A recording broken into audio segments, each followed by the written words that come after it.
Welcome back. We're ready to make our raised panels for the doors and the drawer fronts.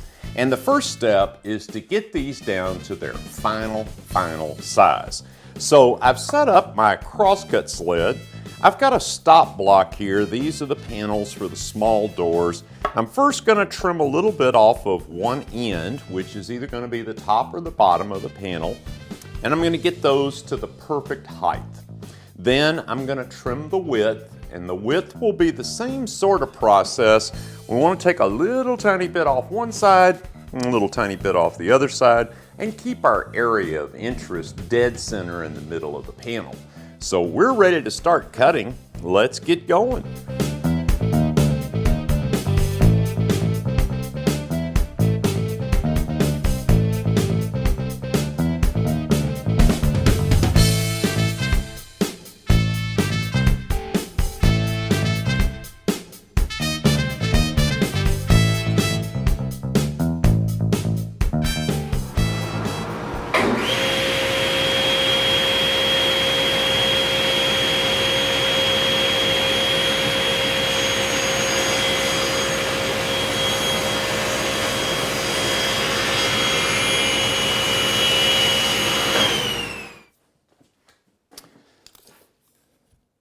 All right, now with one end trimmed off nice and square, it's time to cut these to the exact length that we need.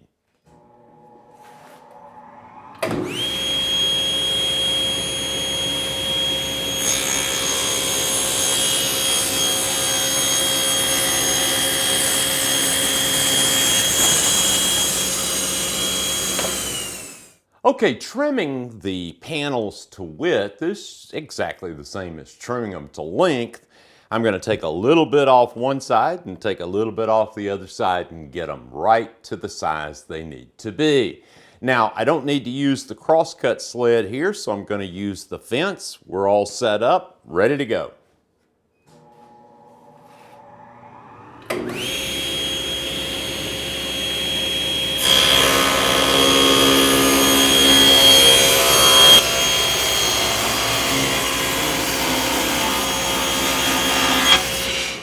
Okay, now I'm going to turn the panels end for end. So I've got the cut side up against the fence, and I'm going to adjust the fence to get to our final size.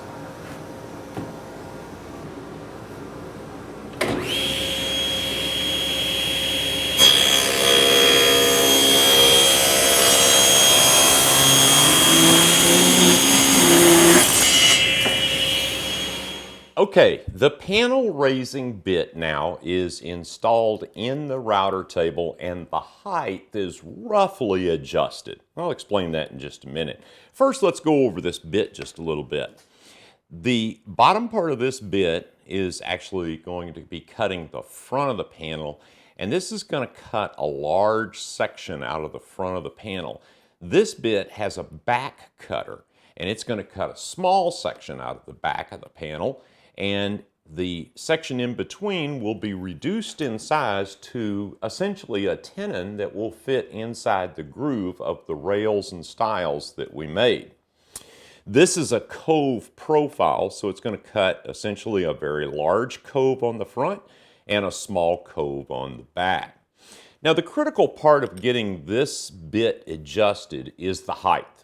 And the reason is because when the panel is finished and cut and we install it into the grooves in the rail and the stiles, we want the face of the panel to be flush with the fronts of the rails and stiles, and we want the back of the panel to be flush with the backs of the rails and stiles.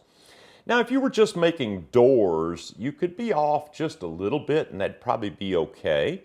But since I'm also making drawer fronts, I need those surfaces to all be perfectly flush. So the height is really critical. Now you can get it close. I took a piece of my rail stock, laid it face down, put it here as close as I could get it to the bit, and eyeballed the space between the two cutters and aligned that with the tenon on this cope cut. And that'll get me close, but it's going to take a little adjusting to get it just right. The distance of the fence relative to the bit is not that critical right now because this is a huge bit. It hogs off tons of wood. So what we're going to do is we're going to only cut about a third of the cut to start. So I've got the fence pulled forward, and actually the first cut is only going to remove some stock from the front of my panel test piece. Then I'm going to move the fence back about another third, and we'll take a little more off the front, and we'll probably get a little off the back on that second cut. Then on the third cut, I'll align the fence with the bearing between the two cutters, and we'll make our final pass, and then we'll be able to test to see if the height is just right. So I think we're ready to make our first test cut. I've got a test piece here. I've got the miter gauge. This happens to be the miter gauge from my SawStop saw, simply because it slides so well in my Incra tabletop slot here. So I'm going to use that. I made sure that this was 90 degrees to the fence. And I think we're ready to go. Let's make a test cut.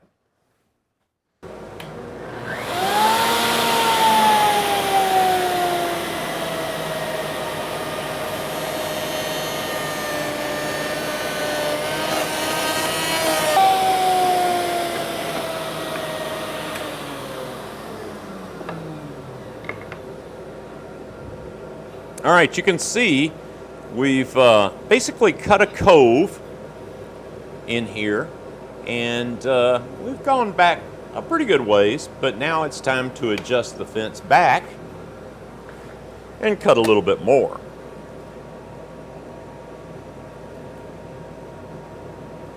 And this time I'm going to bring the back cutter just into contact with the workpiece.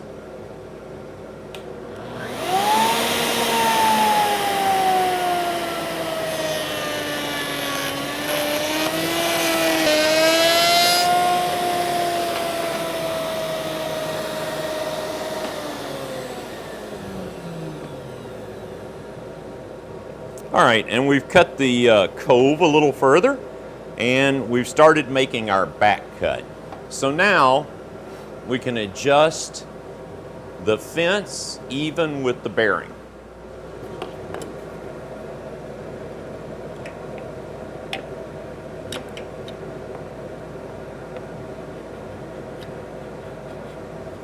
That looks pretty good.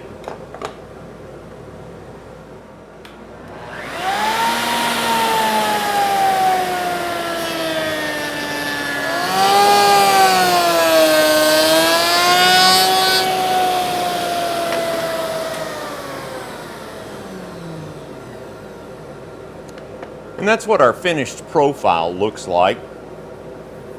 Now we just need to see if it fits.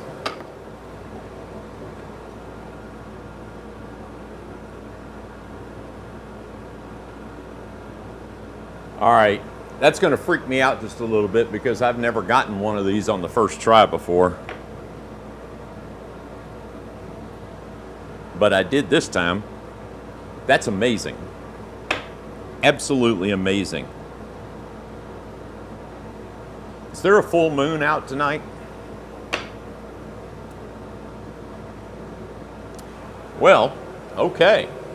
Let's go ahead and cut a full panel, and let's see how it goes.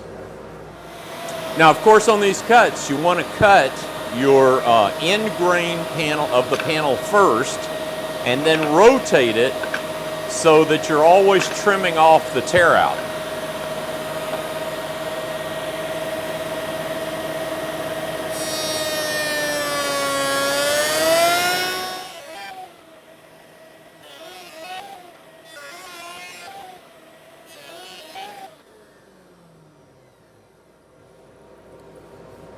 Okay, it's our first cut. Time to make the second cut. We're going to move this back a little bit.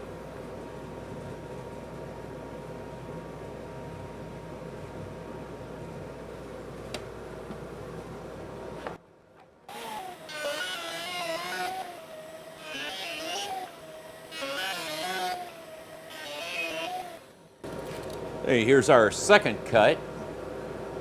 Got a little bit of the back, more of the front. Now we'll move our fence back.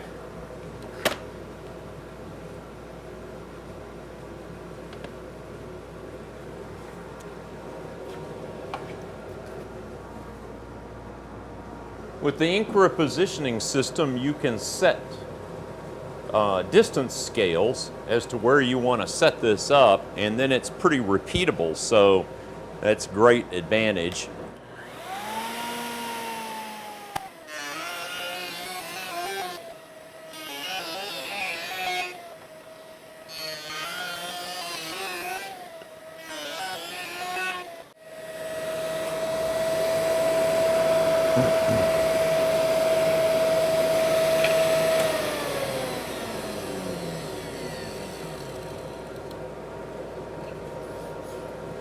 Well, let's see if it fits. Yep, I think that looks pretty good.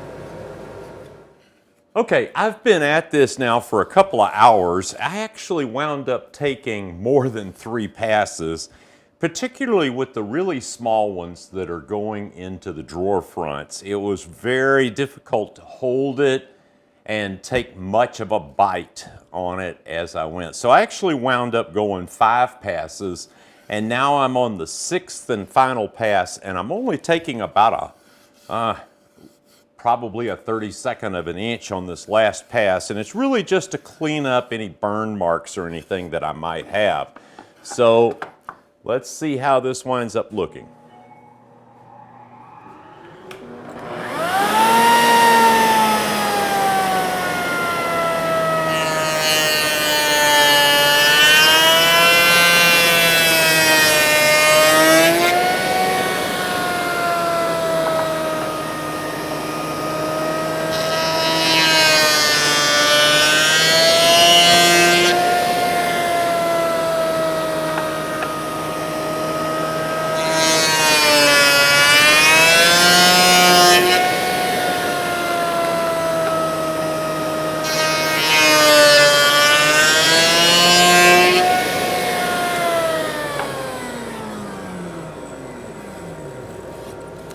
Well, that looks pretty good. I think by taking this last pass with just an extremely small cut, you can move kind of fast, push the wood through pretty fast, and there's less chance of getting burning when you do that.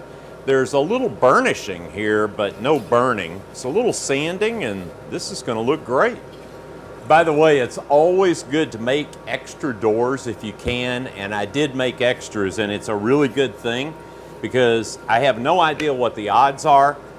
This particular door, I actually ran into one of my Festool dominoes, so this door won't be used. I'm glad I made an extra. All right, well, all of the panels are cut. I've mock assembled everything to make sure everything fits, and it does. And I gotta tell you, this is, I think, going to be really pretty. Let me show you what one of the doors look like. Of course, these aren't glued up yet, so I'm having to hold it kind of carefully. But I think this is going to be really, really pretty. So what's the next step? Well, the next step is to take the panels out, sand those, and put finish on the panels. Now, we want to finish the panels before assembling the doors, because should the wood contract a little bit, you don't want to have an unfinished edge showing. The other nice thing about putting some finish on now is you don't glue these panels in, they float. And by putting some finish on now, if you accidentally get a little glue on there, it really won't stick that well. So we'll be in good shape there. So that's my next step. I'm looking forward to seeing you in the next video. And thank you so much for watching this one.